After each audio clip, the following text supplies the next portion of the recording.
అందరికీ నమస్కారం. ఈరోజు మీ అందరికీ నేను వినిపించబోయే కథ అందం.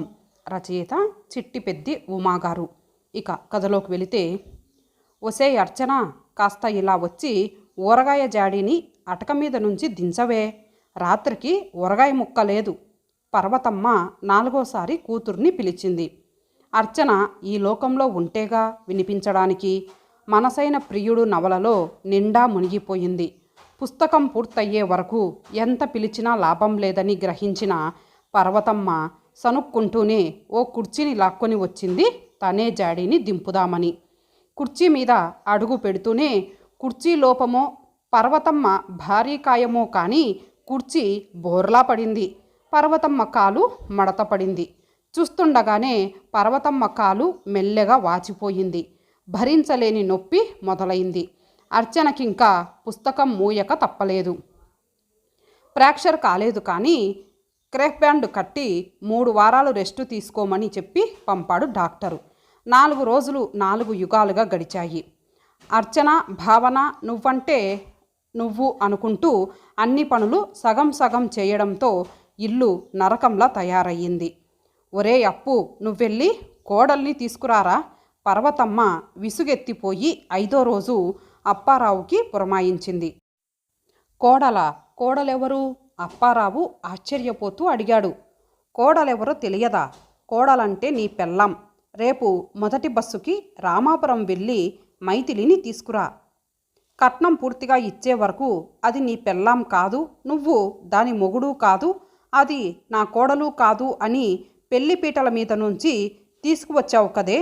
అప్పారావు అమాయకంగా మొహం పెట్టి అడిగాడు. పర్వతమ్మకి ఒళ్ళు మండిపోయింది. తాళి కట్టావుగా, తర్వాత సంగతి తర్వాత. ముందు దాన్ని తీసుకురా.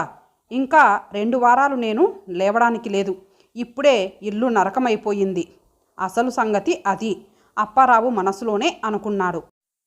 అప్పారావు పెళ్ళి మైథిలితో అయ్యి 5 నెలలు దాటినా పర్వతమ్మ కోడల్ని ఇంకా తీసుకురాలేదు.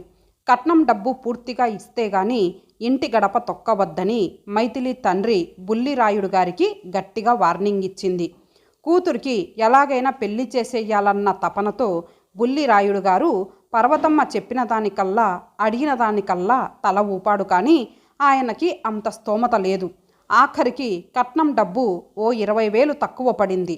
పెళ్ళయ్యాక చల్లగా ఇంక ఇవ్వలేరని చేతులెత్తేశాడు. పర్వతమ్మ అగ్గి మీద గుగ్గిలమై పెళ్లి తంతు అవుతూనే అప్పారావుని లాక్కు వచ్చేసింది. పెళ్లి అర్ధాంతరంగా ముగిసినందుకు అప్పారావు అట్టే బాధపడలేదు. చీకటిలో నుంచుంటే మనిషి ఉన్న జాడ కూడా లేకుండా నలుపులో నలుపుగా కలిసిపోతుంది మైథిలి. అంత చిక్కటి రంగు మైథిలిది. తారు డబ్బా, దానికి తోడు పిప్పళ్ళ బస్తాల లావు. బుల్లిరాయుడు గారు ఎలాగైనా కూతురికి పెళ్లి చేసేయాలని పర్వతమ్మ గొంతెమ్మ కోరికలకి తలాడిస్తే అప్పారావు అమ్మ మాట కాదంటే ఈ జన్మలో పెళ్ళే కాదు అన్న విరక్తితో తల ఊపాడు. పిల్ల కాస్త నలుపు అయితేనేం మొహంలో కల ఉంది, కాస్త ఒళ్ళుగా ఉంటుంది. అయితేనేం ఆ జడ నిగనిగలాడుతూ జెర్రిగొడ్డులా అంత లావున మోకాళ్ళ దాకా ఉంటుంది. ఈ రోజుల్లో అమ్మాయిలకి జుట్టే ఉండడం లేదు. కళ్ళు కలువరేకుల్లా వెడల్పుగా చెంపల చివర్లనంటుకుంటూ ఉన్నాయి. సంసార పక్షం. పిల్లకేం?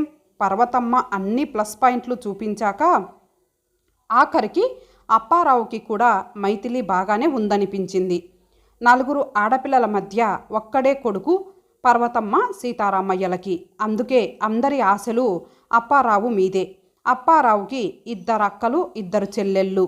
అప్పారావు పెళ్లి ద్వారా ఘనంగా ఆడపడుచు కట్నాలు రాబట్టుకోవాలని అక్కళ్ళు చెల్లెళ్ళు ఆశపడితే ఒక్కగానొక్క కొడుకు కాబట్టి వీలైనంత ఎక్కువ కట్నం గుంజాలన్నది పర్వతమ్మ కోరిక. సీతారామయ్య మాటకి ఇంట్లో విలువ లేదు కాబట్టి ఆయన మనసేంటో ఎవరికీ తెలియదు. అందరి కోరికలు తీర్చే సంబంధం ఒక్కటి రాకపోవడంతో 1/2 డజన్ ఏళ్లుగా ఏడాదికి 10 సంబంధాలు చొప్పున చూసినా అప్పారావుకి పెళ్లి గడియలు రాలేదు. పుచ్చుకునే వాళ్లకు కోరికలు ఉన్నప్పుడు ఇచ్చే వాళ్ళకి కోరికలుంటాయిగా. పోస్టాఫీస్లో గుమస్తా ఉద్యోగం చేస్తున్న అప్పారావు అందగాడైనా అంత ధర పలకడని కొన్ని బేరాలు వెనక్కు వెళితే, ఎదుగు బొదుగు లేని ఉద్యోగమని కొన్ని సంబంధాలు వెనక్కి వెళ్ళిపోయాయి. మీరే వెళ్ళి చూసిరండి, నాకు సెలవు లేదు. అప్పారావు 25 మంది అమ్మాయిల్ని చూశాక విసుగెత్తిపోయి అన్నాడు. ఎలాగూ తన అభిప్రాయం రెండో ప్రిఫరెన్సే. నువ్వు లేకుండా ఎలారా అప్పయ్యా, అయినా 4 సార్లు పిల్లని చూస్తామనడం ఏం బాగుంటుంది? పర్వతమ్మ సాగదీసింది. అసలు సంగతి ఏమిటంటే అప్పారావు లేకుండా కూడా కొన్ని సంబంధాలు చూసి వచ్చారు పర్వతమ్మ ఆవిడ కూతుర్లు. కానీ ఆ పెళ్లిచూపుల తీరు కాస్త తేడాగానే ఉంది. పెళ్ళికొడుకు లేని పెళ్లిచూపులు అంటే స్వీట్లు, హాట్లు, మర్యాదలు ఏదో పేరుకే అన్నట్లు ఉండేవి. కాఫీ తాగుతారా అని 4 సార్లు అడిగి మరీ మొహమాటానికి పోకుండా తాగుతాం, కతికితే అతకదు లాంటి చాదస్తాలు మాకు లేవు అంటే అప్పుడు తప్పదన్నట్లు నీళ్ళో టీయో కాఫీయో వచ్చేది. అందుకే అప్పారావు లేకుండా పెళ్లి చూపులకి వెళ్ళకూడదన్న నిర్ణయానికి వచ్చారు పర్వతమ్మ అండుకో. అప్పారావు పెళ్లి చూపుల కథలు వాళ్ళ ఊరికి ఇటో 50 మైళ్ళు అటో 50 మైళ్ళు వ్యాపించడంతో దగ్గర ఊళ్ళో వాళ్ళెవ్వరూ వాళ్ళ ఇంటి గుమ్మం తొక్కడం మానేశారు. బ్రహ్మచారి ముదిరినా బెండకాయ ముదిరినా సామెత ఎవరైనా గుర్తు చేయబోతే గయ్యమనేది పార్వతమ్మ. మొన్ననేగా 25 నిండాయం, మగవాడికి అదో వయసా? అయినా పూర్వాషాఢ వాళ్ళకి కాస్త ఆలస్యం అవుతుందని గుళ్ళో శాస్త్రువారు అన్నారు. అప్పారావు వయస్సును 5 ఏళ్లు తగ్గించేసింది పార్వతమ్మ. ఆఖరికి అనుకున్నంత కట్నం, కోరుకున్న ఆడబడుచు లాంఛనాలు ఇస్తామన్న బుల్లిరాయుడు గారి సంబంధం ఖాయం చేసుకున్నారు. అప్పారావు అమ్మాయి అంత బాగుండలేదు అని అనబోయి ఏదో ఒకటి అసలు పెళ్ళంటూ అవుతుంది అదే చాలు అని నోరు మూసుకున్నాడు. మర్నాడు అప్పారావు మొదటి బస్సుకి వెళ్ళే వరకు పర్వతమ్మ కోడలు కోడలు అని పలవరిస్తూనే ఉంది. అప్పారావు రామాపురం అత్తగారింట్లో అడుగు పెట్టగానే ఆ ఇంట్లో కొత్త ఉత్సాహం, సంతోషం వెల్లివిరిశాయి. బుల్లిరాయుడు గారు అల్లుడిని ఆప్యాయంగా పలకరించి మర్యాదలు చేశాడు. బావమరుదులు, మరదళ్ళు బావా బావా అంటూ అప్పారావు చుట్టూ తిరిగారు. బుల్లిరాయుడు గారికి మైథిలి పెద్దమ్మాయి, ఆ తర్వాత 3 అబ్బాయిలు, ఇంకో 2 అమ్మాయిలు ఉన్నారు. 14 ఏళ్ల వయసులో తల్లిపోవడంతో మైథిలి తమ్ముళ్ళని చెల్లెళ్ళని పెంచింది. మైథిలి వాళ్ళకి ఓ రకంగా అమ్మే. ఇంట్లో చాకరీ కోసమైనా మైథిలిని తీసుకువెళ్తాననడంతో అందరిలో ఆనందం పొంగింది. చిన్నా చితక ఉద్యోగాలు చేస్తున్న 2 బావమరుదులు కట్నం డబ్బు త్వరలో ఇస్తామని ప్రామిస్ చేశారు. రాజమర్యాదలు అంటే ఏమిటో అర్థమైంది అప్పారావుకి. అలాగే ఆప్యాయత అన్న పదానికి నిర్వచనము తెలిసింది. ఒక్కరోజైనా ఉండాల్సిందే అని అందరూ పట్టుపట్టడంతో అప్పారావు అత్తగారింటి సుఖాన్ని ఆస్వాదించి మర్నాడు మైథిలిని తీసుకుని ఇంటికి వచ్చాడు. ఇంటికి వస్తూనే పనిలో జొరబడింది మైథిలి. ఇంట్లో అడుగు పెట్టగానే పమిట కొంగు నడుం చుట్టూ బిగించి పరపరా పని చెయ్యడం మొదలుపెట్టిన మైథిలిని చూడగానే అందరి ప్రాణాలు కుదుటపడ్డాయి. మొదట్లో ఇంట్లో దొర్లుతున్న తారు డబ్బాలా కనిపించినా బొంగరంలా తిరుగుతూ అందరికీ అన్నీ అమరుస్తున్న మైథిలి అందరికీ తలలో నాలుక అయ్యింది.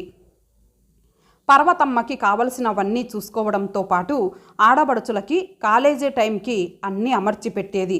భావన, అర్చన వదినా వదినా అంటూ మైథిలి చుట్టూ తిరిగి నైస్గా ఆఖరికి తమ డ్రెస్సులు ఇస్త్రీ చేయించుకోవడం మొదలుపెట్టారు. 2 రోజుల్లో ఇంటి స్వరూపాన్నే మార్చేసింది మైథిలి. మూల మూలల నుంచి ఇంటిని శుభ్రం చేసి ఇంట్లో వస్తువులన్నీ ఓ పద్ధతిలో సర్ది ఇల్లు కలకలలాడేటట్లు చేసింది. ఇంట్లోనే కాదు, ఇంటి బయట స్వరూపము మార్చేసింది. ఇంటి ముందున్న స్థలం వెనుక ఉన్న పెరడు అన్నీ శుభ్రం చేసి మొక్కలన్నీ ఓ క్రమంలో సర్దింది. పాదులు కట్టి గొప్పులు తవ్వింది. పండుటాకులు చెత్తా చెదారంతో చీదరగా ఉండే పెరడు కొత్త కళని సంతరించుకుంది. పూట పూట రుచిగా కంచంలో పడుతున్న పదార్థాలు భోజన ప్రియుడైన అప్పారావు మనసు దోచేశాయి. సీతారామయ్య గారికైతే కోడలు ప్రాణమైపోయింది. ఇల్లు తీర్చిదిద్ది రుచిగా వండి పెట్టే కోడలు మైథిలి అంటే ప్రత్యేకమైన అభిమానం, ప్రేమ ఆయనకి. తినగా తినగా అన్నట్లు చూడగా చూడగా మైథిలి మొహంలో నిజంగానే కళ కనిపిస్తోంది అప్పారావుకి. చిన్న చిరునవ్వుకే లోతుగా సొట్టలు పడే బుగ్గలు, తాచుపాముల లయబద్ధంగా ఊగే జడ, గుండ్రటి మొహం, చక్కని పలువరుస, కాస్త లావు అయినా కాస్త నలుపు అయినా మైథిలి చక్కటి పిల్లే. ముఖ్యంగా తెల్లగా తలతలలాడుతూ కాంతులీనే కళ్ళు మరీ బాగుంటాయి అనుకున్నాడు అప్పారావు. ఒరే, ఏదో తప్పక ఇంట్లో జరగక దాన్ని పిలిపించాల్సి వచ్చింది. కానీ దాని మాయలో పడకు. రేపు ఇంకో నెల ఆగితే మీ చిన్నక్క పురిటికి వస్తుంది. ఇంట్లో చచ్చేంత చాకిరి కొన్నాళ్ళు ఉంచుకొని పంపిద్దాం. ఎలాగూ కట్నం వంక ఉందిగా, మంచి అందమైన అమ్మాయిని చూసి నీకు మళ్ళీ పెళ్లి చేస్తాను అంది పర్వతమ్మ అప్పారావుని మైథిలిని తీసుకురావడానికి ముందే హెచ్చరించింది. ఏమిటే పర్వతం, ఈ పిల్ల నీ కోడలు పెళ్లిచూపలకెళ్ళి కళ్ళు మూసుకున్నారేమిటి ఇంట్లో అందరూ? పర్వతమ్మకి అక్క వరసైన భానుమతి ఓ రోజు వాళ్ళింటికి వచ్చి బుగ్గలు నొక్కుకుంది. ఏం చెప్పమంటావక్క, మోసం చేశారు, అంతా మా కర్మ. దీని చెల్లెల్ని చూపించి ఊ అన్నాక పెళ్లిలో దీన్ని కూర్చోబెట్టారు. పర్వతమ్మ నమ్మకంగా కథ అల్లి కళ్ళు ఒత్తుకుంది. అప్పారావు తల్లి మాటలు విని నిర్ఘాంతపోయాడు. తను విన్న మైథిలి చిరునవ్వుతో కాఫీ టిఫిన్ ఇద్దరికీ అందించి నోరు మూసుకొని వండిపోవడం మరింత విస్తుపోయేలా చేసింది. ఏం మనిషి, ఇంకొకళ్ళైతే అక్కడికక్కడే అత్తగారనైనా చూడకుండా ఏకెయ్యదు. అప్పారావుకి మైథిలిని చూస్తే జాలేసింది, ఆశ్చర్యమనిపించింది. మైథిలి అని సీతమ్మ వారి పేరు పెట్టుకున్నందుకు ఆ అమ్మకున్నంత ఓర్పు ఉంది అనిపించింది. మైథిలి వచ్చి 4 నెలల పైనే అయ్యింది. అప్పుడప్పుడు మైథిలితో మాట్లాడక తప్పడం లేదు అప్పారావుకి. నీకు కోపం రాదా? మా అమ్మ నీ మీద అంత పెద్ద అభాండం వేసింది, అమ్మ గుట్టు రట్టు చేస్తావనుకున్నాను. ఆ సాయంత్రం మొక్కలకి నీళ్లు పెడుతుంటే అక్కడికి వెళ్ళి అప్పారావు మెల్లగా అడిగాడు. దానివల్ల ఒరిగేదేముంది? మైథిలి తల వంచుకొని జవాబిచ్చింది. ఈ ఇంట్లో అందరూ నిన్ను అవసరానికే వాడుకుంటున్నారు. వీళ్ళకి నువ్వు నమ్మకమైన పని మనిషి, వంట మనిషి. ఈ ఇంటి కోడలివని ఎవరూ అనుకోవడం లేదు. బహుశా ఆ స్థానం నీకు ఎప్పటికీ దక్కదేమో. మా అమ్మ నాకు మళ్ళీ పెళ్లి చేస్తానని నీ ముందే అంటోంది. నీకు కోపం రాదా? రోషం లేదా? ఆవిడని తప్పు పట్టడం ఎందుకు? అత్తయ్య అనేది సబబే. మీకు నేను తగను. అయినా మన మధ్య ఏం సంబంధం ఉందని బాధపడడానికి? మైథిలి మెల్లగా అన్నా ఆ మాటలు ములుకుల్లా అప్పారావు గుండెని గుచ్చుకున్నాయి. ఆ రాత్రంతా అప్పారావుకి నిద్ర పట్టలేదు. పక్క మీద దొర్లుతూనే ఉన్నాడు. మైథిలి మంచితనం అనకువ అప్పారావుని వివసుడిని చేస్తున్నాయి. సొట్టలు పడే బుగ్గలు, పల్చటి పెదాలు, అయస్కాంతంలా ఆకర్షించే కళ్ళు, పిరుతుల మీద నాట్యం చేసే జడ. మైథిలికి తాళి కట్టి తనేం చేశాడు? పెళ్లికి ముందు ఆ తర్వాత కూడా తను ప్రవర్తించిన తీరు సిగ్గుచేటు. అమ్మ ఎక్కువ కట్నం కోసం ఇంకో పెళ్లి చేస్తానంటుంటే గొర్రెలా తలాడిస్తున్నాడు. మన బంగారం మంచిదైతే మైథిలి ఎంత సున్నితంగా తెలియజెప్పింది ఆ సంగతి. అయినా మన మధ్య ఏం సంబంధం ఉందని బాధపడాలి? మైథిలి మాటలు చెవుల్లో గింగురుమంటున్నాయి.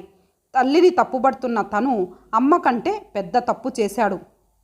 మైథిలి పెద్ద అందగత్తె కాకపోవచ్చు. ఆ సంగతి తను ముందే ఎందుకు తెగేసి చెప్పలేకపోయాడు? పెళ్లి చేసుకున్న తను మైథిలి పట్ల ప్రవర్తిస్తున్న తీరు తప్పు.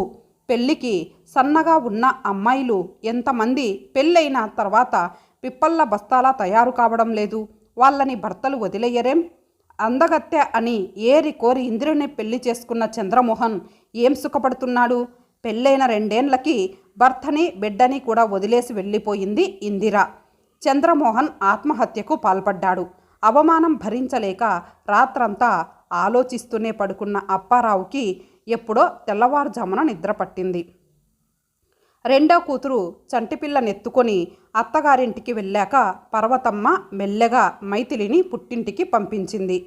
అప్పారావు ఎప్పటిలాగే అమ్మ ఆజ్ఞ ప్రకారం ఆమెని దింపడానికి రామాపురం వెళ్ళాడు. మళ్ళీ మిమ్మల్ని చూడగలనో లేదో. బహుశా ఇదే మన ఆఖరి చూపు. ఆరోగ్యం జాగ్రత్తగా చూసుకోండి. మీకు చల్లటి వస్తువులు పడవు, జాగ్రత్త. అప్పారావు తిరుగు ప్రయాణమై వెళ్తున్నప్పుడు మైథిలి అంది. మైథిలి పెద్ద పెద్ద కళ్ళ నిండా నీళ్లు. మైథిలి వంక ఓసారి దీర్ఘంగా చూసి వెళ్ళిపోయాడు అప్పారావు. 2 నెలల తర్వాత ఇంటి గుమ్మంలో నుంచున్న అప్పారావుని చూసి నిర్ఘాంతపోయింది మైథిలి. రండి రండి, ఇంట్లో అందరూ కులాసాయేనా? బుల్లిరాయుడు గారు అల్లుడిని చూసి మహదానందపడిపోయాడు. ఎందుకు వచ్చి ఉంటారు? బహుశా విడాకులు ఇస్తానని చెప్పడానికేమో, లేకపోతే 2వ పెళ్లి శుభలేఖ పట్టుకు వచ్చారా? కాఫీ ఇస్తున్న మైథిలి మనస్సులో అన్ని సందేహాలే. మామయ్య గారు, నాకు హైదరాబాదు ట్రాన్స్ఫర్ అయ్యింది. మా ఆవిడని తీసుకువెళ్దామని వచ్చాను. లీవ్ ఎక్కువ లేదు, అందుకే ఈ రాత్రే వెళ్ళిపోతాము అప్పారావు బుల్లిరాయుడు గారితో అంటుంటే వింటున్న మైథిలి బొగ్గలు సిగ్గుతో నిగారించాయి. సిగ్గుతో ఒప్పుల కుప్పైపోతూ లోపలికి వెళ్ళిపోతున్న మైథిలి అత్యద్భుతంగా కనిపించింది అప్పారావుకి. అందం చూసే కళ్ళల్లో ఉంది. ఎంత నిజం! అప్పారావు మనస్సు సంతృప్తితో నిండిపోయింది.